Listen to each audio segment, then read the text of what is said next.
Okay, so now what I'll be going to talk about is Sun, right? The nearest star to us. Okay, now let's first, before I go very much deeply into stellar models, let's first use the most basic modeling that we have done from our school days. And what is that? That is uniform density model. This is probably the simplest model. Probably you will find cases of uniform density in class 6 textbooks. Okay. So what I want to do here is I want to exploit this uniform density model for our Sun and then find what I can predict for the average pressure and average density. Okay, so this is my aim. Okay, fine. So let's first talk about the average density. So density is mass by volume. Now I am talking about uniform density, so I am just writing the volume 4 by 3 pi r cube, fine. And now if I put in the solar values, solar mass, solar radii, I will get this value. Now interestingly for you, this is just a model, a very basic model, the simplest model. So you must be wondering, how does this model compare with the most realistic, which is very much close to the true scenario, and the result is this. The result we get from this uniform density model for the density, average density, is approximately 100 times smaller than the core density. So the core is much denser. This you must remember from the average density, right? Now what about the average pressure over here? How do I calculate it? So what I do is I use one of the laws, and that's a very important theorem actually. It's not a law in that sense. It's known as Virial theorem. When did we first encounter Virial theorem? You remember? Class 11. Gravitational energy. Satellite revolving outside Earth. There you calculated the kinetic energy and potential energy of the satellite, and then it was not mentioned that this is a Virial theorem, very simple, but there you first encountered the mathematical expression for Virial theorem. Okay, so now I am giving you the more elaborate expression for Virial theorem. I will be giving the proof of this expression later on in my class. Okay, we will be proving this and many other variants. When I will be talking about hydrodynamics, fluid dynamics, there also we will encounter the Virial theorem, and there you will see several additional terms will be there. We will talk about that later on. So the first input I am taking here is the Virial theorem. So why? You see, the reason is I have to calculate the pressure expression, right? Now I am using this Virial theorem to find this, how a mechanism to calculate the pressure. So the Virial theorem is giving me a mechanism, a way to calculate the average pressure, right? Now what do we need to get the result? So from the Virial theorem we have to input the value of EGR or gravitational energy. Now this is again very simple. This we have again done in class 11 probably for a uniform density sphere. What is the gravitational energy? And this is the result. So in a way you can say this is class 11 stuff. Okay, apart from this expression. So and the next is volume, again 4 by 3 pi r cube. So let's put it all over here, and this is the result you get for average pressure. Now again, if you put in the values, this is the result you get. And interestingly, this time, this average pressure is 400 times smaller than the core density. Okay, so this is an overall, you can say, one of the most basic modeling results for the Sun. So simplest modeling results for Sun. ঠিক আছে? You must, before we go into more details, you must enjoy what basic ideas we get from the most simplest stuff. Because at the end of the day, you will see most of the time we forget about the intricate details and just think about it. Okay, I have forgotten, let's try. So okay, forget about the details. Let's think, what if it's average, if the density is uniform. And so these results are very important.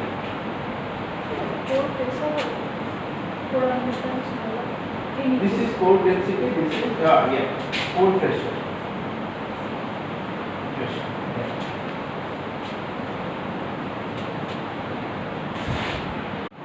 Okay, so we have just now calculated the average pressure, then we can average density, average pressure we have calculated. Now it's time for the average temperature, the third quantity. So for that, what I am doing is, just as I mentioned previously while calculating the average pressure, I use the Vedial theorem to find the way of what? Calculating the average pressure. Similarly, I need to find a way to calculate temperature, and that is what I am doing by assuming that the gas inside the sun obeys ideal gas law. So till now in this entire derivation, what are the assumptions did we do? Number one, uniform density. Number two, the gas inside the sun obeys ideal gas law. So if I do this assumption, I am getting this simple ideal gas law. Now look here, we have got average pressure, average density, average temperature, right? And along with that we have got something called M average, that is average mass. Now this basically what is this? Composition. This tells me about composition of the star, sun in this case. And one of the ways of measuring finding a measure of the composition is using the mean molecular mass concept, mu. So M average is equal to mu into atomic mass units, and this is how I define the mu.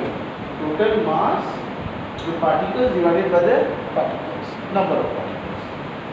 Okay, so now if I input these expressions I have calculated just now, right? So if I input these expressions along with the mean molecular mass, then I get this final expression for temperature, average temperature of the sun. Now assuming that M average is 0.6 U, you see the value of T comes out to be 2.8 into 10 to the power 6 Kelvin, and this is 6 times smaller than the core temperature. So this completes our simplest model for the sun, where we have calculated average density, average pressure and average temperature, assuming two very important facts: uniform density, number one; number two, ideal gas law. Okay, clear? Any questions? 0.6 আমি এটা assume করেছি composition. Now we will be doing problems based on this mean molecular mass, and then you will get more clarification. What if there are more plasma? How the things change? Okay, now we will be doing these calculations. Okay, so here basically I am talking about the mean molecular mass, right? And here I am discussing how to calculate the mean molecular mass. So before I proceed, these are the points you must remember. Mass of a hydrogen atom, approximately mass of proton, 1 U. Next, mass of a helium, completely ionized helium, again it's approximately 4 U. And this is the stuff. Since the electron mass is 2000 times that of proton, so we can just neglect it. Now, if we consider this, now let's move forward. The first thing we will consider is a neutral gas of pure molecular hydrogen, and this is approximately 2. Again, neutral gas of pure atomic hydrogen, this is approximately 1. No problem. Now third case, pure gas of completely ionized hydrogen. So molecular hydrogen, atomic hydrogen, and completely ionized hydrogen. Now this time the calculation will be little bit more. So here you see mu of H plus is just number of proton into the mass by U, number of electron mass by U.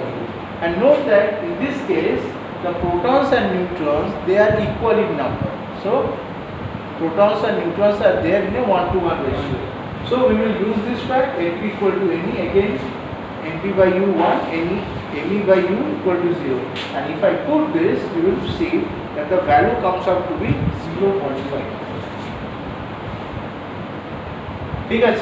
So now I will talk about the fourth important case.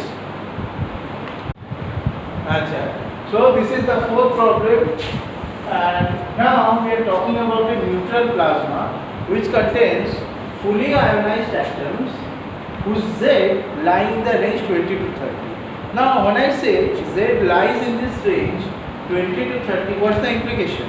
The implication is, try to remember this NZ plot. So when I am talking about Z 20 to 30, this means I am talking about this very extremely linear region, right? So this means here Z is equal to N. So what does this mean? The mass will be just twice Z into U. Fine.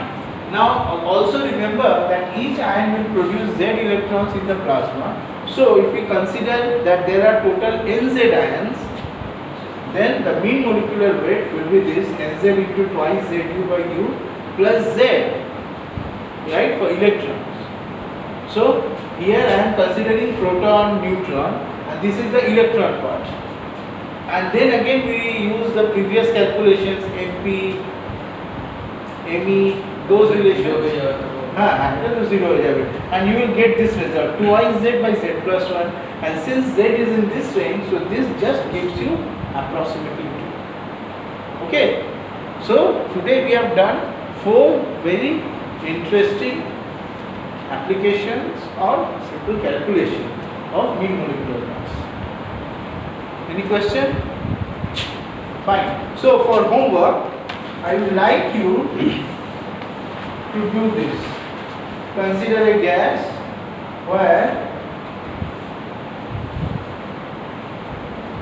1/4 is pure molecular hydrogen, right?